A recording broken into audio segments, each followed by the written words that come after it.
What happens when the mate bond you've dreamed of becomes the weapon that destroys you? For Alara Thorne, life as the lowest-ranked Omega in the Silver Crest Pack meant invisible suffering. She scrubbed floors while others feasted. She bowed her head while alphas strutted past, their scents thick with power and contempt. She endured the whispers, the sneers, the casual cruelty of a world built on hierarchy. But through it all, she held one secret close to her heart, a bond she'd felt stirring for 3 years, faint as moonlight through clouds, pulling her toward Alpha Damien Blackthorne, the pack's heir apparent. But when Damien publicly rejected her during the moon ceremony in front of 500 witnesses, declaring her unworthy to even clean his boots, everything changed. The bond severed, the pain dropped her to her knees, and what happens next? No one was prepared for, because the rejection didn't just break her. It shattered a spell that had kept her true nature locked, away since birth. And the thing that awakened was ancient, prophesied, and absolutely furious. The ceremony had been perfect until Alara arrived. Crystal chandeliers scattered light across the great hall like fallen stars. The scent of honeysuckle and aged wine mingled with the musk of 200 wolves in formal dress, all gathered to witness Alpha Damien choose his mate. Alara had tucked herself behind a marble pillar, wearing a dress borrowed from another Omega, pale blue, too loose in the shoulders. She told herself she was only there to serve drinks. She told herself the bond she felt was probably imagination. Omegas didn't get chosen by alphas. It simply didn't happen. But the bond was real. She felt it like a golden thread wrapped around her ribs, tugging her toward where Damien stood on the raised platform, magnificent in black formal wear that made his forest and embers scent roll through the hall like smoke. His wolf showed in his eyes, amber fire that made lesser. Wolves dropped their gazes. The scent of lavender and morning dew clung to Alara's skin, too delicate for such a harsh world. She'd learned to make herself small, to move through spaces without disturbing the air. Invisibility was survival. "The moon goddess blesses us tonight," Damien announced, his voice carrying easily across the hall. "I will announce my chosen mate." Alara's heart hammered, the bond hummed. She pressed one hand to her chest, felt her wolf stir within, something she'd barely been able to sense her entire life, like an echo of an echo. Damien's eyes found her across the crowd. Time stopped, their gazes locked. The bond flared brilliant gold, visible to both of them, undeniable. Alara saw recognition flash across his face, followed immediately by something that made her blood freeze. Disgust. "No," he said, loud enough for everyone to hear. The hall fell silent. "Absolutely not." Wolves turned to stare. Hundreds of eyes found Alara behind her pillar.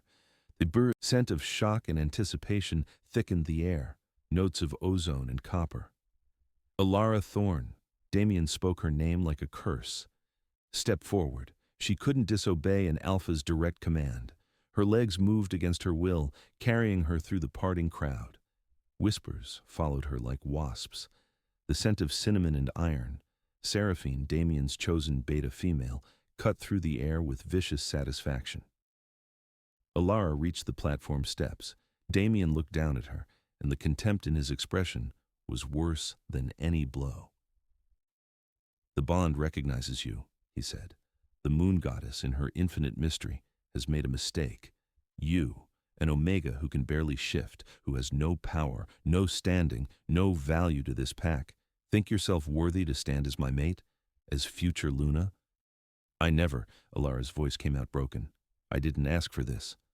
"No, you simply exist as an embarrassment." He raised his voice to address the crowd. "Let this be a lesson.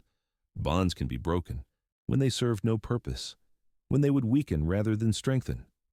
I, Damien Blackthorne, heir to the Silver Crest throne, reject Alara Thorne as my mate." The formal words hit like physical blows. The bond began to tear. "No," Alara gasped. "Please." "I reject the bond." Damien's power flooded the hall, pressing down on every wolf present. "I sever this tie. Before the moon goddess and this pack, I declare you unworthy." The bond snapped. Alara screamed. It felt like her chest was being ripped open from the inside, like her soul was tearing in half. She collapsed on the marble steps, every nerve on fire. The scent of her anguish, lavender turning bitter, crushed flowers and blood, filled the hall. No one helped her. "Guards," Damien said coldly. "Remove her from Packlands immediately. She is no longer welcome here." "Alpha, please," Alara managed, barely conscious. "I have nowhere. That is no longer my concern." He turned away, dismissing her completely. The scent of forest and embers retreated, leaving her in cold emptiness. Rough hands grabbed her arms. Beta guards dragged her down the steps, her borrowed dress tearing. Through the haze of pain, she caught Seraphine's triumphant smile, scented the cinnamon iron satisfaction rolling off the female who would take Alara's place. They threw her into the snow outside the pack house. January cold bit through her ruined dress. The guards didn't even look at her as they turned back inside, sealing the doors. Alara tried to stand, failed. The severed bond still screamed inside her, an open wound that wouldn't stop bleeding. She crawled toward the Omega quarters, desperate for any shelter. Her mother met her at the door. "No," Lissa Thorne said simply. The scent of fear and shame radiated from her. "You can't stay here." "Mom, please. You've brought enough disgrace to this family." Lisa's voice shook. "Your father and I. We did what we had to do. You were never supposed to." She stopped, something like guilt flickering across her face. "You need to leave. Now. Before the Alpha changes his mind about just exiling you." The door slammed shut. Alara knelt in the snow, realization settling over her like ice water. Her own parents were turning her away. In the middle of winter. With no supplies, no money, nothing but a torn dress and a body still screaming from bond severance. She was going to die out here. The thought should have terrified her. Instead, she felt something stranger, a whisper in the back of her mind, ancient and patient, a presence she'd never fully noticed before. Waiting. "Not yet," her wolf murmured. "Not like this." Alara forced herself to her feet. The packlands ended at the tree line, half a mile through knee-deep snow. She walked, every step agony. The temperature continued to drop as midnight approached, and with it came the wind, howling across the open ground like a living thing. By the time she reached the forest, she could barely feel her feet. The scent of pine and frozen earth surrounded her, so different from the honeysuckle and wine of the pack house. Wilder, older, she stumbled deeper into the trees, looking for any kind of shelter. The storm was building. She could smell it coming. Ozone and ice on the wind, the pressure change that meant blizzard. Her legs gave out near an abandoned barn, half collapsed but still offering some protection from the wind. Alara crawled inside, found a corner where ancient hay provided minimal insulation. The cold had gone past pain into numbness. This was it. She'd survived 22 years as the pack's most powerless member, endured daily humiliation with quiet dignity, held onto hope that maybe, someday, things would get better. And this was how it ended, frozen to death in a forgotten barn because even her fated mate found her worthless. "I'm sorry," she whispered to no one. To the moon goddess, maybe. "I tried." Her eyes drifted closed. The wind howled. Snow began to fall through gaps in the roof, settling on her skin like farewell kisses. The last thing she remembered was warmth. No, not warmth. Heat. Massive bodies surrounding her, fur thick enough to turn blizzards, breathing in synchronized rhythm. She tried to open her eyes, but consciousness slipped away like water through fingers. Darkness took her. Alara woke to golden eyes. Not 2, not 4. 10 massive wolves surrounded her, each one larger than any alpha she'd ever seen. Their fur ranged from silver white to midnight black, and they watched her with intelligence that made her breath catch. She sat up slowly, expecting the bond pain to flare. It didn't.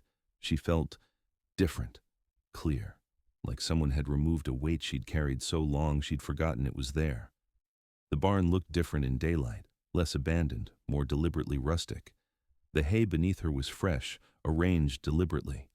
A thick fur blanket covered her legs, and the wolves hadn't moved, still arranged in a protective circle. 1, Alara counted aloud, her voice hoarse. 2, 3, 4. She reached 10 and stopped, realization dawning. "You saved me." The largest wolf, pure white with ice blue eyes, shifted. The transformation was nothing like what Alara had seen before. This wasn't the painful contortion of flesh over bones. This was fluid, natural, like water finding its level. Within seconds, a man stood where the wolf had been.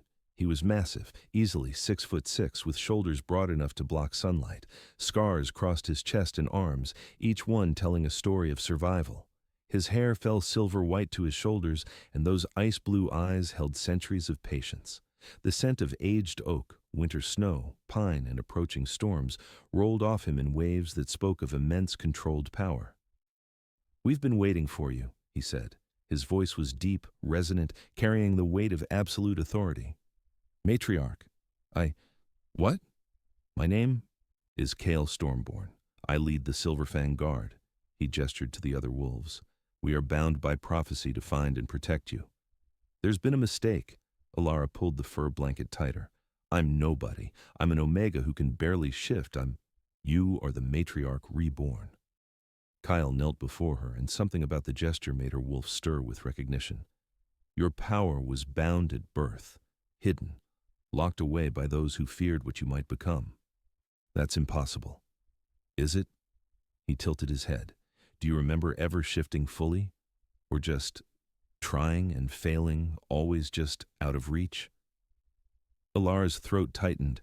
She'd tried to shift hundreds of times growing up, desperate to prove she was normal, that she belonged. But her wolf had always remained silent, distant, like something trapped behind glass. "The binding spell required immense power," Kyle continued. "It could only be cast by blood relatives, and it could only be broken one way." "How?" "True heartbreak. A mate bond rejection." The barn seemed to tilt. "My parents, they bound me? They likely thought they were protecting you. From what, we'll explain. But the rejection, brutal as it was, shattered the spell completely. Your wolf is waking. And when she fully emerges," Kale's expression held something like awe, "you will understand why we've been searching for a century." One of the other wolves shifted, a woman with midnight black hair and amber eyes, scars crossing her dark skin. "I'm Sarah, his second in command. And just so you know, we're not going to let anyone hurt you ever again." Another shift, a lean man with auburn hair and clever green eyes. "Finn, tracker and strategist. Also, I've seen the prophecy texts. What you're going to become makes alphas look like puppies." "Stop overwhelming her," a warm voice said as a woman with brown curls and kind hazel eyes shifted. "I'm Mira, the group's healer. You're safe here, Alara. That's what matters. Right now." The others introduced themselves one by one. Rowan, the weapons master with steel-gray fur and matching eyes. Ash, the youngest guard member with smoke-colored hair and shadows that seemed to cling to him. Lyric, whose silver eyes saw more than they should. Torin, built like a mountain and twice as immovable. Vesper, small and deadly with poison knowledge that made even Kale nervous. And finally Drake, whose scarred face couldn't hide his fierce loyalty. "The Silverfang Guard," Alara breathed. "I've heard legends. Elite warriors sworn to the moon goddess herself, searching for you," Cal finished. "The prophecy is old, older than the current packs, older than the territories as they exist now. It speaks of a time when wolves were nearly destroyed, when power corrupted and the weak suffered without hope. It says, 'When the broken moon rises red, the matriarch shall wake from death. Born of nothing, crowned in pain, she will rise to balance the chain.' 3. Times marked by moon's own light, she comes when wolves forget what's right, and those who bound her, those who lied, will kneel before her or be denied." The words settled over Alara like destiny. "I don't feel like anyone's salvation." "Not yet," Kale agreed, "but your wolf is stirring. Can you feel her?" Alara closed her eyes, reached inward to the place where her wolf had always been silent and distant, found something new, a presence, vast, ancient, patient, unfurling like wings. "Hello, little one," her wolf said clearly for the first time in Alara's life. "I've waited so long to speak with you." Alara gasped. "She's talking, actually talking." "The binding is breaking down," Mira explained gently. "It'll take time. Your body needs to adjust. When you fully shift," she exchanged glances with Kale, "it's going to be extraordinary." I need to try. Alara stood on shaking legs. I need to know. Careful, Kyle warned, but he stepped back, giving her space. The other guards formed a loose circle, protective but not restraining. Alara reached for her wolf. For the first time, the connection was clear, strong, undeniable. Power flooded through her, not the weak trickle she'd always known, but a raging river. It felt like waking up after a lifetime of sleep. Yes, her wolf purred. Now, let me out. The shift began. It didn't hurt. That was the first surprise. Every shift she'd witnessed had involved pain, bones snapping, flesh tearing, screams of agony. But this felt like coming home, like shedding clothes that never fit right in the first place. Her bones didn't break. They flowed, reshaping with liquid grace. Alara fell forward onto her hands, watched fur ripple across her skin like water. Silver white, catching the light like snow under stars. Her senses exploded outward. She could smell everything. The individual scents of each guard member, the mice in the barn walls, the storm 3 days away. She grew and grew, the shift. Continued past normal wolf size, past alpha dimensions. Power poured through her like lightning, reshaping her into something that had been locked away, denied, suppressed for 22 years. When the transformation completed, Alara stood on 4 legs and looked down at Kale. He was staring up at her with something like reverence. She was massive, larger than any alpha, approaching the size of the guard themselves. Her fur glowed faintly silver, and when she looked at her reflection in a puddle of snowmelt, she saw her eyes had turned the color of moonlight itself, white silver with flecks of star-like gold. Beautiful, her wolf murmured. This is who we really are. Alara threw back her head and howled. The sound shook the barn walls. It rolled across the forest like thunder, ancient and commanding, a declaration that something new had awakened in the world. Birds took flight for miles around. Small animals froze in their burrows. And somewhere far away in the silver, the crest pack house, an alpha jerked awake with ice running down his spine. When Alara's howl faded, she found every member of the Silver Fang Guard on their knees. All hail the matriarch, Kale said softly. She who was promised, she who will restore balance, she is risen. Rise, Alara said, and discovered she could speak in wolf form, her voice resonating with layered harmonics. I don't want anyone kneeling to me. With respect, matriarch, Sarah said, rising with a fierce grin. You're going to have to get used to it. The days that followed blurred together in a haze of discovery and growth. Kyle proved to be a patient teacher. He taught Alara to shift at will, to flow between forms as easily as breathing. The first few attempts left her exhausted, but by the end of the first week, she could shift in seconds without conscious thought. Your power isn't just physical, he explained during a training session. They stood in a clearing deep in what Alara now knew was Guardian territory. Ancient lands that belonged to no pack, protected by treaties older than memory. You're an empath. Can you feel it? Alara closed her eyes, extended her awareness, and gasped. She could feel the guard's emotions like colored light, Kyle's steady devotion, Sarah's fierce protectiveness, Finn's curious intelligence, Mira's gentle warmth. 10 distinct signatures, each unique as a fingerprint. I feel you all, she breathed. Is that normal? For a matriarch? Yes. You're meant to balance the emotional weight of hundreds, eventually thousands. But start small. Kyle placed a hand on her shoulder. Try to send calm.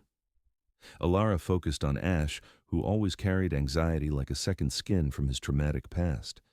She imagined peace as a silver light, extended it toward him. Ash's eyes widened. What? How did you? The tension in his shoulders eased. That's incredible.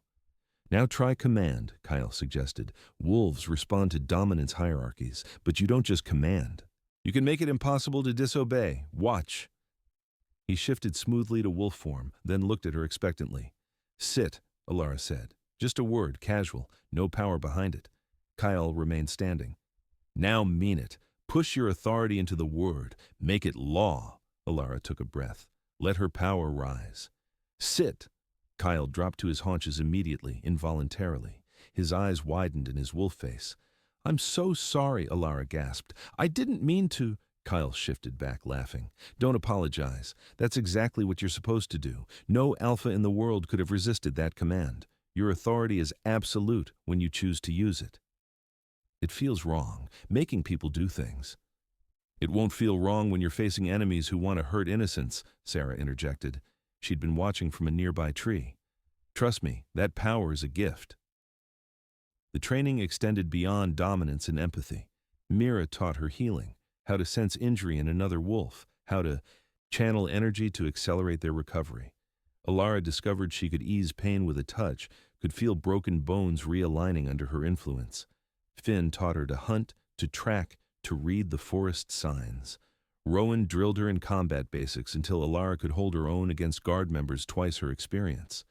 Vesper taught her which plants healed and which killed. Lyric showed her how to read the stars, how to sense coming danger in her bones. And through it all, Kyle remained constant, present but not overwhelming, teaching but never condescending. His scent, aged oak, winter snow, pine, storm, became synonymous with safety. "Why did you wait for me?" Alara asked him one evening. They sat by a fire, the other guards scattered around doing evening tasks. A century is a long time. The prophecy was clear. We'd know you when we found you. Kyle's ice-blue eyes reflected firelight. Some of us were born into the guard. Others were chosen by the moon goddess herself, marked in dreams. We all serve the same purpose, to protect you, to help you rise, to ensure you can do what you were born to do. Which is restore balance. The packs have grown corrupt. Omegas suffer while alphas abuse power. The hierarchy has become a weapon instead of a structure. You're meant to fix that, to remind wolves what we're supposed to be. That's a lot of pressure. You're strong enough to carry it. He said it with such certainty that Alara almost believed him. I've watched you grow in just weeks. You're becoming who you were always meant to be. Days turned to weeks. Winter began to ease toward spring, and Alara felt herself changing, not just physically, but fundamentally. The quiet, scared Omega who'd accepted daily cruelty began to fade. In her place rose someone confident, powerful, certain. She was no longer broken. She was forged. "Matriarch," Lyric said urgently one morning, her silver eyes wide. "We have a problem." Alara looked up from breakfast, a deer she'd taken down herself the previous evening. "What kind of problem?" "Scout from Silver Crest, he saw you shifting yesterday." The clearing went silent. Every guard member turned toward Lyric. "Did you stop him?" Kyle asked quietly. His scent shifted toward storm before breaking. "No, he was too fast, too far away. By the time I sensed him, he was already running." Lyric's distress was palpable. "I'm sorry. I should have been more vigilant." "It's not your fault," Alara said firmly. She stood, brushing dirt from her leather training clothes. "This was inevitable. They were always going to find out I survived." "They'll come," Sarah predicted. Her hand dropped to the knife at her belt. "Damien can't have you out here alive, potentially building power. You're a threat to his authority." "Let them come." Alara felt her wolf stir, eager. "I'm not running anymore." The war party arrived 3 days later. Alara heard them before she saw them. 25. Wolves moving through the forest with alpha arrogance, crashing through undergrowth like they owned it. The scent of forest and embers announced Damien's presence, backed by cinnamon and iron. Seraphine had come too. Kale moved to stand beside Alara. The other guards materialized from the trees, forming a protective wall, but Alara raised one hand. "No, this is mine." "Matriarch," Kyle began, "I need to do this." She met his ice-blue eyes. "Trust me?" After a long moment, he nodded. "Always. But we're right here if you need us." Alara walked forward to meet her former pack. They emerged from the tree line in formation, Damien at the front, Seraphine at his side, beta warriors flanking them. All shifted to human form as they approached, a show of dominance and confidence. They thought they were dealing with a lone Omega who'd gotten lucky. They had no idea. Damien looked exactly as Alara remembered, handsome in a brutal way, amber eyes cold with calculation. But she noticed things she'd missed before. The way his scent carried notes of desperation beneath the forest and ember's power. The slight nervous tension in his shoulders. He was afraid. "Good." "Alara Thorn," he called out, "you were exiled from Silver Crest. This territory doesn't belong to you." Actually, Alara replied calmly, you exiled me from your pack. I'm allowed to live. And these are guardian lands. They don't belong to any pack. You've been consorting with rogues. Seraphine stepped forward, beautiful and venomous, her cinnamon iron scent spiked with aggression. That's a death sentence. The Silverfang Guard aren't rogues. They're legend-made flesh. But you wouldn't know that, would you? Too busy climbing your way to power on other people's backs. Seraphine's eyes flashed. You dare speak to me that way, Omega. I'm not an Omega anymore, Alara smiled, and you're trespassing. Leave, now. You don't give orders here. Damien's power flooded outward, the kind of alpha command that should have dropped Alara to her knees. Submit. Return to the pack. Face judgment for... No. The single word cut through his command like a blade through smoke. Damien staggered, shocked. That's impossible, he breathed. No Omega can resist. I told you, I'm not an Omega. Alara let her power rise, just a fraction of what she held. The air grew heavy. The scent of her wolf, lavender transformed into something wilder, ancient, undeniable, rolled across the clearing. You made a mistake, Damien. You didn't just reject your mate. You freed me. Seraphine shifted without warning. The cinnamon iron beta was fast, vicious, going straight for Alara's throat. A killing strike meant to end the conversation before it could become a threat. Alara didn't even shift. She simply caught Seraphine mid-leap, one hand closing around the wolf's throat. The scent of shock flooded the clearing as Silver Crest warriors watched their second strongest fighter dangle. Helplessly. You attacked first, Alara said softly. Remember that. She threw Seraphine 30 feet into a tree trunk. The wolf hit with a sickening crack, falling limp to the ground. Not dead. Alara had controlled her strength precisely, but absolutely defeated. The clearing erupted in chaos. Half the Silver Crest warriors shifted, preparing to attack. Damien raised his hand to stop them, but several ignored him, driven by pack loyalty and shock. Enough, Kyle said quietly. The Silverfang Guard shifted. They'd been impressive in human form. In wolf form, they were mythic. Each guard member grew to sizes that made alphas look like children. Dire wolves from an older age, when magic ran stronger and warriors were chosen by gods. Their combined presence was overwhelming, undeniable, absolutely terrifying. The Silver Crest attack faltered, stopped. Warriors backed away, whimpering. We are the Silverfang Guard. Kyle's voice resonated across the clearing, power in every syllable. We have guarded the matriarch's line for 10 generations. We have waited a century for her return, and we will die before we let you harm her. Matriarch, Damien whispered. The scent of his fear spiked sharp enough to taste.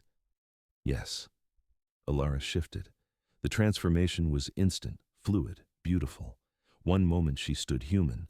The next, she towered over every wolf present in silver-white glory, eyes glowing like captured moonlight. Her size exceeded even Kyle's, her power making the air shimmer. The scent of absolute authority washed over the clearing like a tidal wave.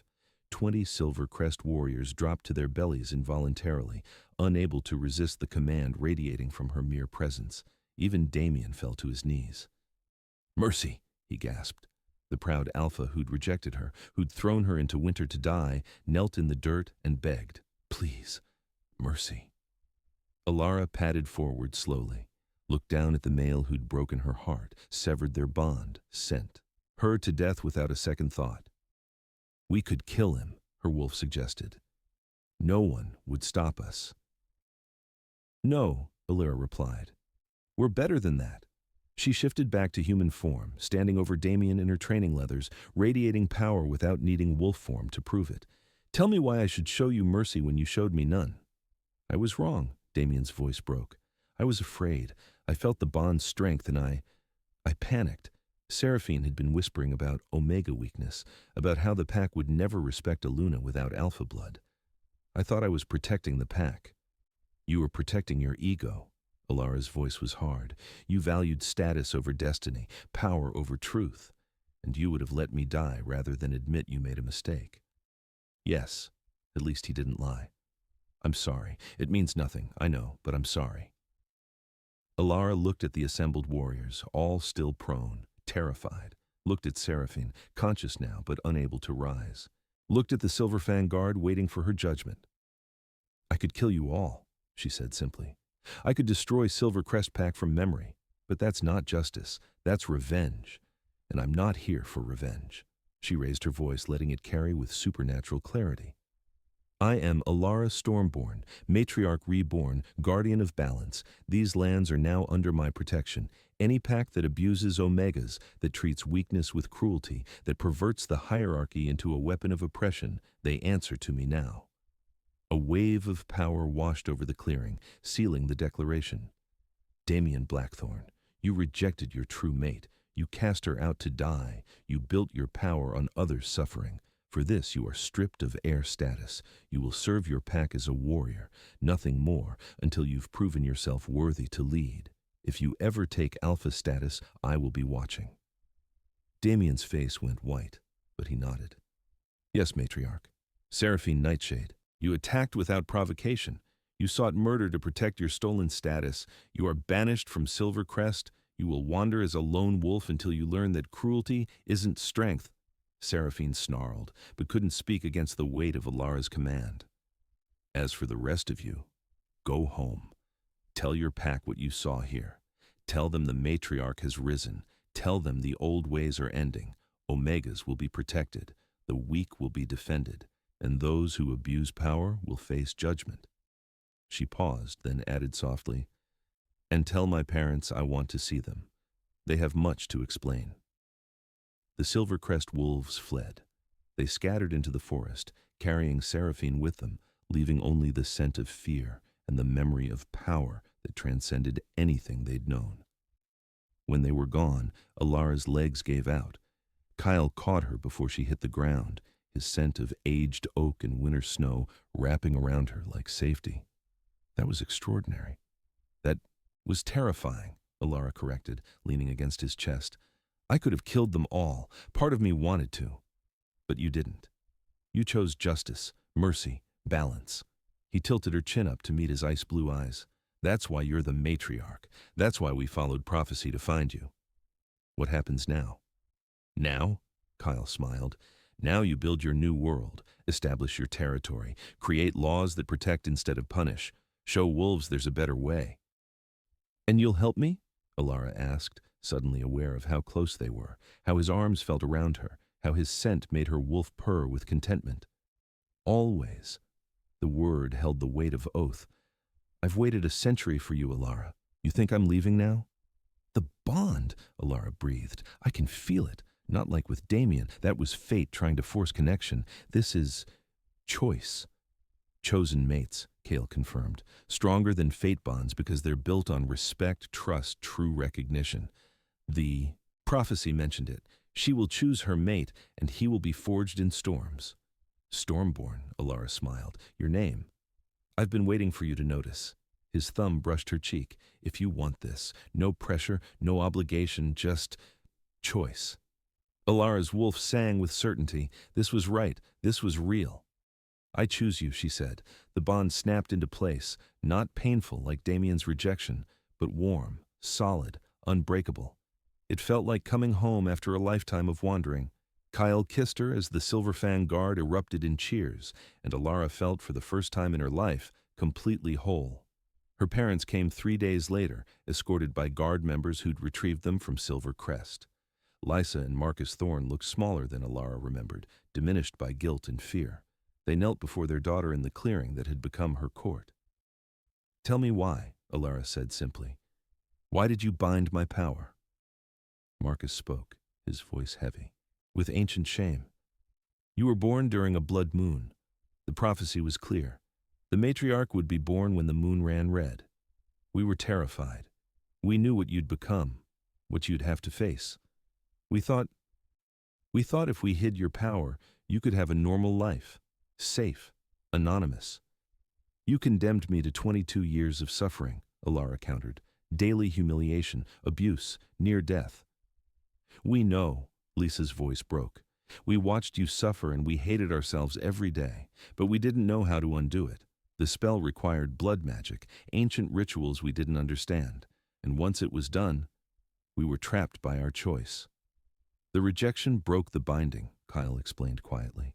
True heartbreak from a fated bond. It was the only key. They might not have known that. We didn't, Marcus confirmed. We failed you. There's no excuse, no forgiveness we deserve. We're sorry. Alara looked at the two wolves who'd raised her, who'd bound her, who'd loved her and failed her in equal measure. She felt the guard watching, waiting for her judgment. I can't forgive you yet, she said honestly. Maybe someday, but not today. The pain is too fresh, the years of suffering too many. They nodded, accepting. But I won't punish you either. You acted from fear, not malice. You'll serve here, in Guardian territory, helping build what I'm creating. You'll protect Omegas who flee abusive packs. You'll teach others the cost of trying to suppress destiny. And maybe, eventually, you'll find redemption. Thank you, Lisa whispered. We don't deserve even this. No one deserves suffering, Alara replied. Not you, not me, not any Omega in any pack. That's the whole point. Now, help me change things. And so, Alara Stormborn's journey as matriarch truly began. She, who had been broken, rose as balance itself, claiming guardian lands as sanctuary for the powerless, establishing laws that protected the weak and checked the strong. Her Silverfang Guard stood as example and enforcement, and her bond with Kyle became legendary, the chosen mate who loved her, not for destiny but for choice. Words spread across pack territories. Omegas whispered her name like prayer. Alphas learned to fear her judgment. And slowly, carefully, the hierarchy began to shift toward what it was always meant to be. Not a weapon, but a structure that protected all wolves, regardless of rank. She was no longer the invisible Omega who'd scrubbed floors and bowed her head. She was the matriarch, risen from rejection, forged in suffering, crowned in power and mercy. And she would never let another wolf suffer the way she had. But late at night, when crimson tinged the moon's face, Alara would remember the prophecy's final lines, words Kyle had never spoken aloud. And when her reign seems secure, when balance appears achieved, the ancient darkness will wake. It comes when wolves forget to watch the sky. It comes when the moon bleeds twice in 1 year. The second blood moon was 3 months away. Thank you for listening to Alara's journey from rejected Omega to risen matriarch. What would you do if you discovered your entire life had been shaped by others' fear? If your greatest suffering became your path to power? Drop a comment below with your thoughts. If you enjoyed this story, hit that like button, share it with fellow paranormal romance fans, and subscribe with notifications on so you never miss the next chapter. Because Alara's story is just beginning, and the darkness coming for her territory will test everything she's become. We'll see you in the next chapter.